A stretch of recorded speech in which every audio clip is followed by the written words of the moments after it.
State of the Unions are kind of unique. We don't remember them for very long, typically, Chris, and we go back to our problems pretty quickly. And can you change the mood of a country, especially in times like these? Can you change it with a really good speech, do you think, to make us feel better about, $100 when we fill up our tank, things like that?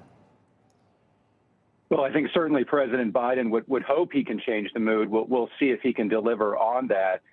Today, obviously, March 1st, I mean, the administration really has about 3 months left on the legislative calendar. We'll see tonight if the president can sort of rebrand his Build Back Better agenda into this sort of, deficit reducing, inflation fighting, supply chain panacea.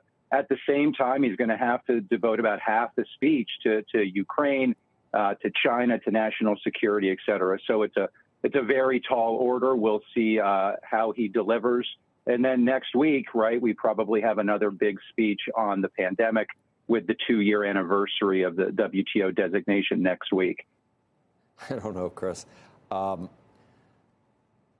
With the deficit in mind, with where inflation is, and listening to Joe Manchin say I predicted it over and over again for Build Back Better. So you got the deficit, and then a lot of the deficit spending was going to fund climate initiatives, which are now, I guess you wouldn't say that you're thinking about that the country's thinking about abandoning them, but certainly a little bit of a back burner mentality with the resurgence of the world's dependence on old energy. And it just seems like a weird time to want a deficit spend to try to transition to renewables at this time. That's not going to fly for Build Back Better. Right. Well, I mean, I'd be surprised if the president uses the term Build Back Better tonight or ever again. It has been, objectively a pretty failed messaging strategy. What you could see, though, is some of those climate provisions sort of rebranded into a supply chain narrative, also getting off foreign oil, cutting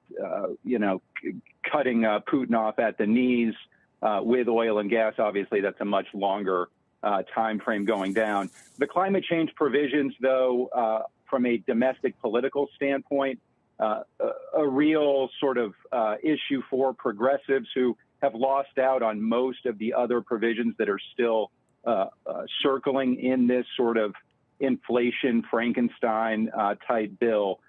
So just from a, sort of domestic political consideration, yes, to your point, Manchin is sort of the vote of all votes, but you do still need to get, the bill through the House. So if there is a bill, the climate provision's very likely to be included in that bill.